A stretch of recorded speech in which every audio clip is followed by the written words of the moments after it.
Hello. Today, we made this piece of shit run and drive again. If that sounds like fun, stick around. Last time, you saw that we got our transmission here. It finally got delivered sort of middle of last week. We had to drive to a pop, got to go exchange the old one for this new remanufactured unit. So we're going to be installing this today and testing it and make sure everything's good.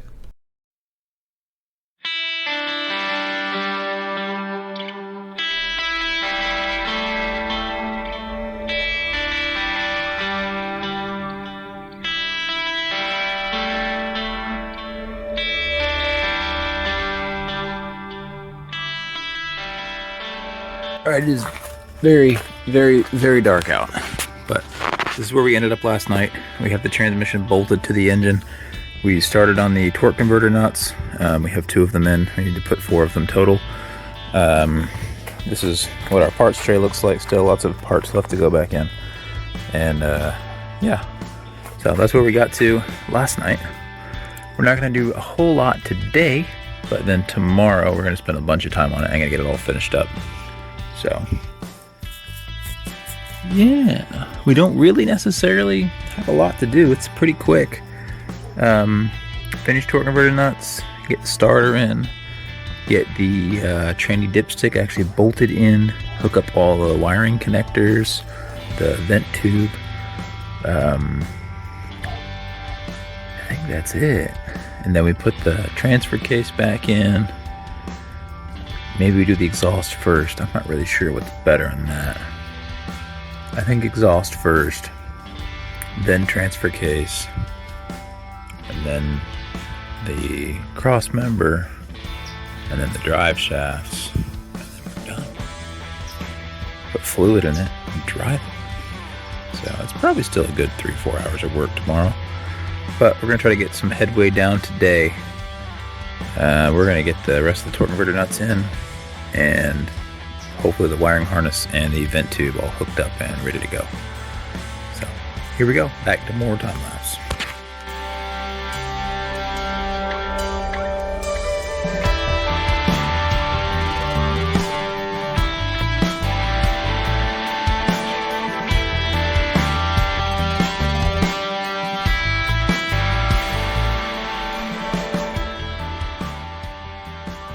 All right, we've come back again.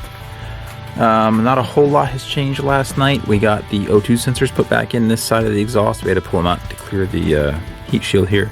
And then we put the rest of the torque converter nuts in. We bolted the starter up. And we have the exhaust set where it needs to go. It's not quite actually bolted all the way up, but the nuts are on it at least, and it's set where it needs to be.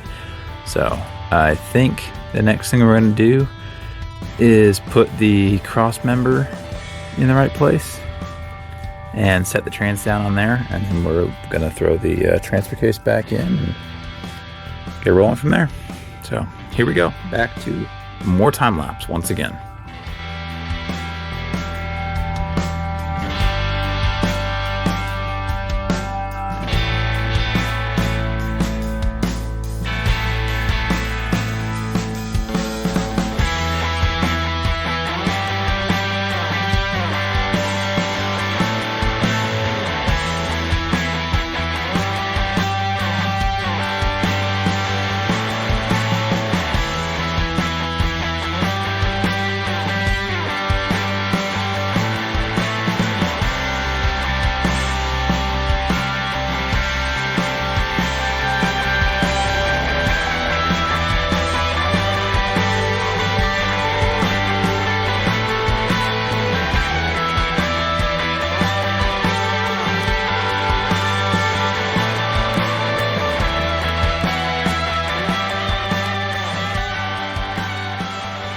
Alright, it's kind of loud. I don't know how well you're going to be able to hear, but we are chasing an AC issue. He put Freon in it the other day. I don't know how. I don't know if he's used a can or what. And he asked me to check it out while we have it here. We got the trans fluid properly to the right level, so we're just letting it run. We got the AC on. As you can see, the low side gauge. Bring it out here out of the noise a little bit. The low pressure gauge comes up, pressure cycles on, the pressure goes down, cycles off. The high side gauge is stuck really, really low on pressure. and generally that means there's blockage somewhere in the system. I don't know how to best find it. It's never really an easy process. Never really a cheap process anyway. The best way to do it is start replacing lines. A lot of lines have like air dampers or like little filters in them, or little orifices that get plugged up. Maybe we'll try an expansion valve first. I'm not sure. I have to look at the system and see kind of how it's set up before I really give an estimate for a repair. But either way, it's not something we're going to be able to fix with just refrigerant. It's not a leak. There's definitely refrigerant in the system. So yeah, we'll see what happens. So far so good. Moves forward. It didn't do that before. So we'll get it out on the road and see how it does. Alright, let's see how it shifts. Down in first.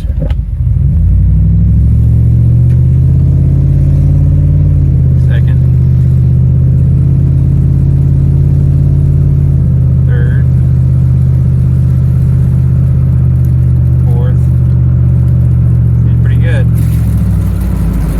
Seems pretty good. So I just did a pretty heavy pull. Definitely still misfiring on at least one cylinder. I don't have my scan tool, so I can't really tell which cylinder. I know it's not caused by the injector on cylinder 2. I guess the coil could still be bad. We don't really know on those. But the injector we checked last time, the connector was broken off, and so we RTV'd it on place because we didn't have the pigtail. We still don't have the pigtail, but I checked it and it's still solid. It's solidly mounted in there, so I don't think that's the issue. I think maybe we may have a coil issue on one cylinder. Figuring out which one's going to be impossible without the scan tool. Definitely going to check the fluid level again. It's doing a couple weird shifts. Maybe it's just figuring itself out because it's got new clutches and everything. But I'm going to double check and verify the fluid's actually good before we send it. But overall, drives really well. Shifts very nicely. Has a misfire under heavy load. You go part throttle, you don't notice it, you can't tell.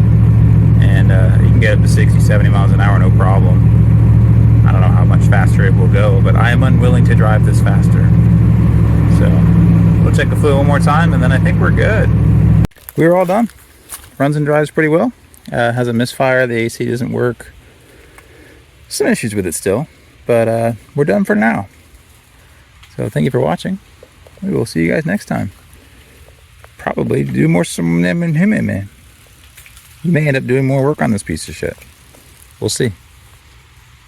All right, when you're ready, go ahead and shoot it. Keep my ears. Ow.